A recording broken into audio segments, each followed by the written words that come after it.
Good morning everyone, this is Kundan sir.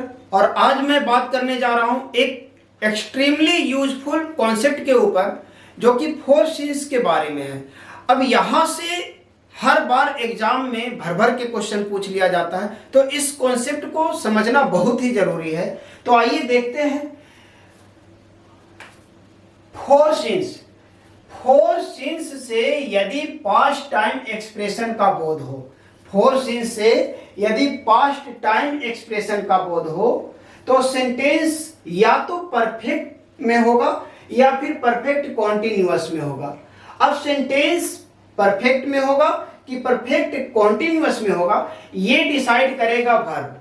अगर verb static होगा, यहां पे एस और डी दिया हुआ है, एस का मतलब स्टैटिक और डी का मतलब डायनेमिक। अगर वर्ब स्टैटिक होगा तो सेंटेंस केवल परफेक्ट में होगा, और यदि वर्ब डायनेमिक होगा तो सेंटेंस परफेक्ट में भी हो सकता है और परफेक्ट कॉन्टिन्यूअस में भी हो सकता है। आइए समझते हैं स्टैटिक और डायनेमिक का मतलब। स्टैटिक वर्ब किसको कहेंगे, स्टैटिक वर्ब किसको कहेंगे और डायनेमिक वर्ब किसको कहेंगे। ध्यान दीजिएगा, अगर किसी वर्ब में एक्शन नहीं है, यहां पे ध्यान दीजिए, मैंने यहां पे कुछ पॉइंट लिखा है।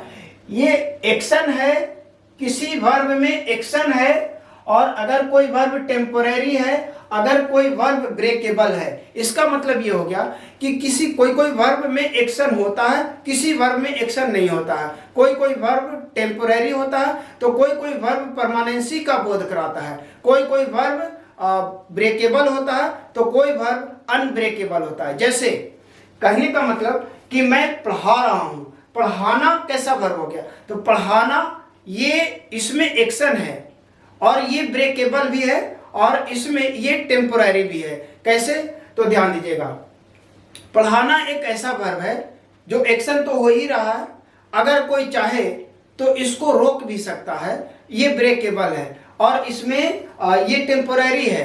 अभी पढ़ा रहा हूं, हो सकता है कि कुछ देर में ना पढ़ाऊं, ये टेम्पोररी हो गया। लेकिन स्टैटिक वर्ब किसको कहते हैं, स्टैटिक वर्ब जिसमें एक्शन ना हो, जो अनब्रेकेबल हो और जिसमें परमानेंसी का बोध हो। जैसे कि एक बार जैसे कि यहाँ पे बिलीव दिया हुआ है, बिलीव, अगर बिलीव का मतलब होता है विश्वास करना। एक बार अगर मैं विश्वास कर लिया तो कोई कितना भी चाहे तो उसको ब्रेक नहीं कर सकता है, क्योंकि इसमें एक्शन है ही नहीं। ब्रेक उसमें किया जा सकता है जिसमें एक्शन हो, ये इसमें एक्शन नहीं है तो इसमें ब्रेक भी नहीं किया जा सकता है। एक बार विश्वास कर लिया तो फिर कर लिया, ये इसमें परमानेंसी का भी बोध होता है। तो इस तरह के वर्ब जो होते हैं, ध्यान दीजिएगा, स्टैटिक वर्ब जैसे कि believe, know, like, love, understand etcetera, ये सब स्टैटिक वर्ब है। किसी को एक बार जान गए तो कोई कितना भी चाहे तो उसको ब्रेक नहीं कर सकता, जान गए तो जान गए, फिर उसमें ब्रेक नहीं लगाया जा सकता क्योंकि इसमें एक्शन नहीं है। लाइक, किसी को पसंद करना, मैंने पसंद करना, लाइक मीन्स पसंद करना, मैं किसी को पसंद कर लिया तो कोई कितना भी चाहे तो उसमें ब्रेक नहीं लगवाया जा सकता है, ना ही क्योंकि इसमें एक्शन नहीं है। Like, love, understand, understand means समझना, मैं एक बार समझ गया तो ब्रेक नहीं लगाया जा सकता क्योंकि इसमें एक्शन नहीं है। तो इस तरह से ये सब वर्ब जो होंगे ये स्टैटिक वर्ब होंगे, और डायनेमिक वर्ब जिसमें एक्शन हो, जिसमें जो टेम्पोररी हो, जो ब्रेकेबल। जैसे टीच मीन्स पढ़ाना, ये टीच का मतलब होता है पढ़ाना, तो यदि मैं पढ़ाने का काम कर रहा हूं तो इसमें एक्शन है, इसमें ब्रेक भी लगाया जा सकता है, अगर कोई चाहे तो आके मुझे रोक भी सकता है, और ये टेम्पोररी है, ये क्षणिक है, ये रुक जाएगा। तो इस तरह के वर्ब जैसे कि टीच, रन, डांस, ईट, रीड एटसेट्रा, ये सब डायनेमिक वर्ब है क्योंकि इसमें एक्शन है और इसमें ब्रेक लगाया जा सकता है। तो आई थिंक आपको स्टैटिक वर्ब और डायनेमिक वर्ब का मतलब समझ में आ गया होगा। अब बात करते हैं एग्जाम्पल पे कि फोर सीन्स का प्रयोग यदि किसी सेंटेंस में हुआ है तो उस सेंटेंस को किस टेंस में होना चाहिए। तो आइए देखते हैं एग्जाम्पल को। यहां पे लिखा हुआ है करेक्ट द सेंटेंस। अब देखते हैं क्या गलती है।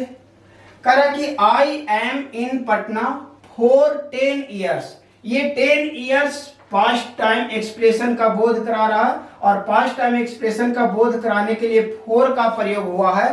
पास्ट टाइम एक्सप्रेशन का बोध कराने के लिए फोर का प्रयोग हुआ है, तो सेंटेंस को होना चाहिए परफेक्ट में या परफेक्ट कॉन्टिन्यूअस में। यहां पे होना चाहिए परफेक्ट। ये जो एम है, ये एम आपको स्टैटिक वर्ब है, तो यहां पे सेंटेंस को होना चाहिए परफेक्ट में। तो यहां पे हो जाएगा I have been in Patna for 10 years. Next sentence, he is in Gaya since Monday. यहां पे सिंस का प्रयोग हुआ है और ये मंडे आया है टाइम एक्सप्रेशन में के रूप में, तो पास्ट टाइम एक्सप्रेशन का बोध कराने के लिए सिंस का प्रयोग हुआ है, तो सेंटेंस को या तो परफेक्ट में या परफेक्ट कॉन्टिन्यूअस में, परफेक्ट में या परफेक्ट कॉन्टिन्यूअस में होने के लिए इज एम आर की जरूरत नहीं है, बल्कि हैज बीन। यहां पे सही जवाब होगा has been. Next, I haven't met you many a time but I am liking you for a long time. ध्यान दीजिएगा, यहां पे बट से दो सेंटेंस को कनेक्ट किया गया है। एक ये सेंटेंस हो गया और एक सेंटेंस ये हो गया। ये दोनों सेंटेंस को बट से कनेक्ट किया गया है। तो इस सेंटेंस में I haven't met you many a time, इसमें फोर सिंस वाला कोई लोचा नहीं है। अब आगे बढ़ते हैं। But I am liking you for a long time, यहां पे फोर का प्रयोग हुआ है और पास्ट टाइम एक्सप्रेशन का बोध हो रहा है। पास्ट टाइम एक्सप्रेशन का बोध कराने के लिए फोर का प्रयोग किया गया है, तो सेंटेंस को या तो परफेक्ट में होना चाहिए या फिर परफेक्ट कॉन्टिन्यूअस में होना चाहिए। तो ध्यान दीजिएगा, लाइक कैसा वर्ब है, तो लाइक स्टैटिक वर्ब है, तो परफेक्ट टेंस में होना चाहिए। तो परफेक्ट में होने के लिए एम भी फोर की जरूरत नहीं है, बल्कि have, I have liked. Perfect में होने के लिए सब्जेक्ट हैज है, V3 की जरूरत होती है। तो I have liked you for a long time, ये सही जवाब हुआ।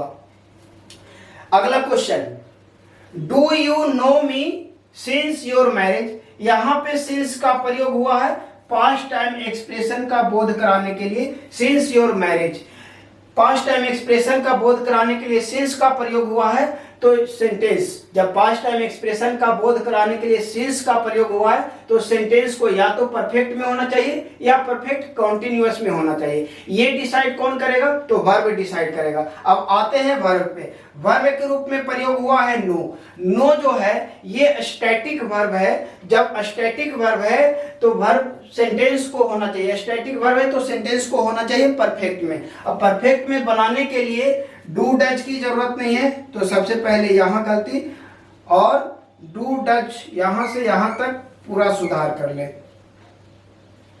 ये गलत हो गया। तो सब परफेक्ट में होने के लिए हैज है, तो यहां पे यू के अकॉर्डिंग हैव सही जवाब होगा।